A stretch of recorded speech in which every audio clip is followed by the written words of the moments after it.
안녕하세요 여러분. 땅을 딛고 길을 나서다 지도와 지리 강의를 맡은 김종훈입니다. 전통시대 지도학은 조선 왕조에 들어와 보다 활발하게 전개되었습니다.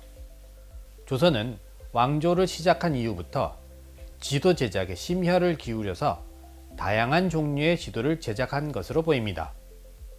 그러나 현재 존재하는 지도는 매우 드뭅니다.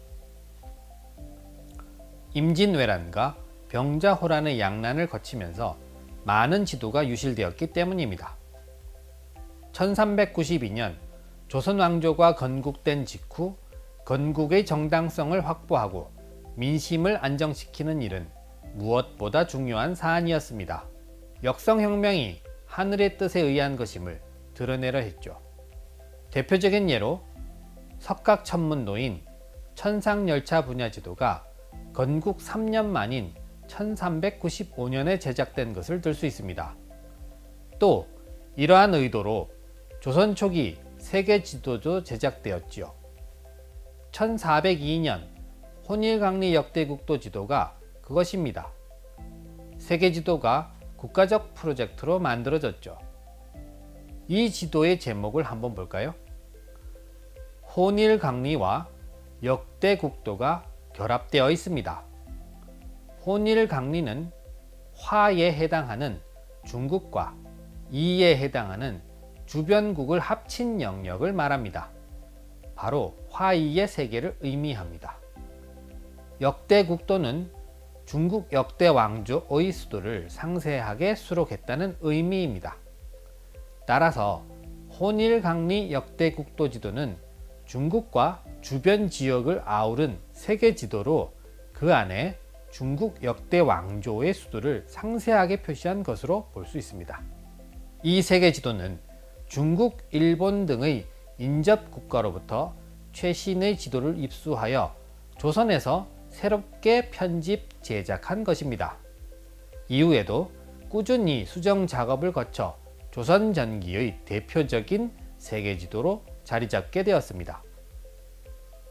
현재 1402년에 제작된 혼일강리 역대국도 지도의 원 그림은 존재하지 않고 이후에 필사된 사본만을 전하고 있습니다. 그 사본들마저도 모두 일본에 소장되어 있습니다. 지금까지 알려진 사본은 15세기 후반에 필사한 것으로 추정되는 류코쿠대의 혼일강리 역대국도 지도가 가장 대표적입니다. 이 세계 지도의 가장 큰 특징은 이 지도가 담아낸 공간이 동아시아를 넘어 중동, 심지어 아프리카, 유럽까지를 포괄했다는 점입니다. 지도가 제작된 1402년을 전후한 시기는 유럽에서 스페인, 포르투갈에 의한 대항해 시대의 막이 열리기 직전이었습니다. 그리고 지도 학사적으로는 고대 탁월한 지리학자 톨레미의 세계지도가 재생되기 이전이었죠. 이 시기 세계지도는 종교적 세계관을 표현한 중세 유럽 지도 마파문디와 근세 해도 포르톨라노가 결합된 지도가 주류를 이루고 있었습니다. 그렇기 때문에 혼일강리 역대국도 지도는 동서양을 막론하고 가장 뛰어난 지도 중 하나라 할 수 있습니다.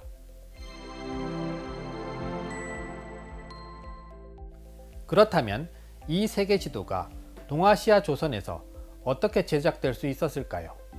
이를 알아보기 위해서는 지도의 하단에 있는 권근의 발문을 살펴볼 필요가 있습니다. 이에 따르면 혼일강리 역대국도 지도의 제작은 1402년 여름 의정부의 고위 관료가 참여하는 국가적 사업으로 추진되었습니다. 먼저 좌정승 김사영과 우정승 이무가 중국에서 들여온 이택민의 성교 광피도와 청준의 혼일강리도를 검토했습니다. 그리고 이회는 조선과 일본 지도를 합쳐 편집하여 하나의 지도로 만들었습니다. 권근은 김사영과 이무의 보좌 역할을 담당했고 발문을 썼습니다. 지도 제작의 실무는 이회가 맡았습니다. 그는 팔도도를 제작하기도 했던 당대의 뛰어난 지도 제작자였던 것이지요. 그렇다면 왜 1402년에 국가적 사업으로 세계 지도를 제작하려 했을까요? 이는 지도의 성격과 관련되는 중요한 문제이기도 합니다. 권근의 발문에서도 지적하고 있듯이 지도와 서적을 보고 지역의 원근을 아는 것은 나라를 다스리는 데 도움이 된다는 인식은 고대부터 지녔던 생각입니다. 지리는 천문과 더불어 국가를 경영하는 기초 학문으로 중시되었습니다. 천문과 지리 분야에서 국가적 사업이 추진된 것은 국가 경영의 실용적인 목적에 의한 것이었습니다. 하지만 다른 한편으로는 조선 왕조의 시작을 만천하에 드러내는 이념적인 목적도 크게 작용했습니다. 천문도의 제작에는 하늘의 성자를 측정하여 별자리의 도수를 정확하게 밝히려는 과학적, 실용적 측면이 있습니다. 이것과 더불어 조선 왕조의 시작이 하늘의 뜻에 의한 임금의 자리를 물려주는 선양이었음을 강조하는 이념적 측면이 짙게 깔려 있습니다.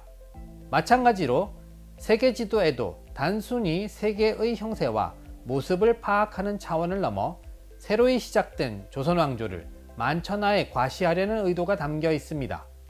아프리카, 유럽 대륙에 비견되는 크기로 조선을 표현함으로써 문화 대국의 위상을 한껏 드러내고 있는 것입니다.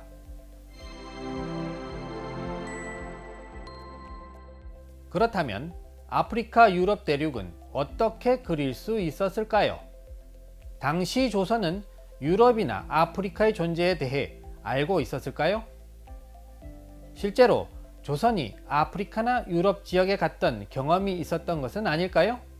아니면 대외 교류가 활발했던 고려시대의 세계 지도를 기초로 제작된 것은 아닐까요? 이러한 것들은 혼일강리 역대국도 지도가 서양에 소개되면서 지도사가들이 가장 먼저 제기했던 의문들입니다. 앞서 기술한 권근의 발문에서도 보이듯이 혼일강리 역대국도 지도는 중국으로부터 수입한 두 장의 지도를 기초로 합니다. 바로 이택민의 성교광피도와 청준의 혼일강리도이지요. 여기에 최신의 조선지도와 일본 지도를 결합하고 편집하여 만든 세계지도입니다. 이 가운데 성교광피도에는 중국 이외의 지역이 자세히 그려져 있습니다. 혼일강리도는 중국 역대 왕조의 강력과 도읍이 상세히 수록되어 있고요. 따라서 혼일강리 역대국도 지도에 그려진 유럽, 아프리카 부분은 성교광피도의 것을 바탕으로 그렸다고 볼 수 있죠. 이택민의 성교광피도는 현재 존재하지 않아 구체적인 모습을 알 수는 없습니다. 다만 중국 원나라 때 이슬람 지도학의 영향을 받아 제작된 지도로 추정됩니다. 몽골족이 세운 원제국은 중국 역사상 가장 넓은 판도를 확보하여 유럽까지 진출했지요. 중세 이슬람 사회에서는 넓은 사라센 제국을 통치하기 위한 기초 자료를 확보해야 했습니다. 또 성지순례, 교역 등의 필요에 의해서 지리학과 지도학이 발달했습니다. 지도학은 선진적인 톨레미의 지도학을 계승하고 있었습니다. 그리고 최고 종교 지도자 칼리프의 후원으로 그의 저서들이 번역되었습니다. 알-이드리시 같은 학자는 지구가 둥글다는 지구설을 기초로 원형의 세계지도를 제작하기도 했습니다. 이러한 선진적인 이슬람 지도학은 동서문화 교류에 의해 중국 사회로 전파되었고 조선의 혼일강리 역대국도 지도 제작에 반영되었습니다.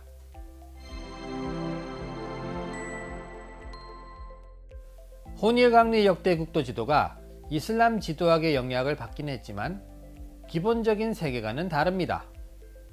이슬람 지도학은 고대 그리스 로마의 지도학을 계승한 것으로 땅은 둥글다는 지구설에 기초하고 있었습니다. 그리하여 둥근 지구를 상정한 원형의 세계지도가 많이 그려졌던 것입니다. 그러나 혼일강리 역대국도 지도에서는 여전히 하늘은 둥글고 땅은 네모졌다는 전통적인 천지관의 토대를 두고 있습니다. 일부 이슬람 지도에서 보이는 경의선 흔적은 볼 수 없습니다. 지도 형태도 사각형의 형태로 그려져 있습니다. 전통적인 천지관에 기초했지만 또 중국의 중화관에 기초한 화이도와도 다소 차이가 있습니다. 즉, 화이도에서는 중국과의 직접적인 조공관계를 맺고 있는 나라들만 주변에 그렸죠. 그리고 조공관계가 없는 나라들은 삭제하거나 수록하더라도 지명만 표기하는 정도에 그쳤습니다. 그러나 혼일강리 역대국도 지도에서는 역사적으로 직접적인 교류가 거의 없었던 유럽, 아프리카 대륙까지 영역을 확대하여 그려냈습니다.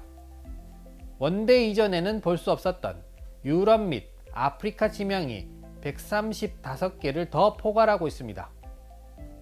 이런 사실은 이전과는 달리 주변 지역의 객관적 실제의 인정과 그 지역을 적극적으로 이해하려 했던 것으로 볼 수 있어요. 하지만 혼일강리 역대국도 지도가 표현하고 있는 세계는 여전히 중화적 세계관에 입각해 있고 이 점이 기본적 차이라 할 수 있죠.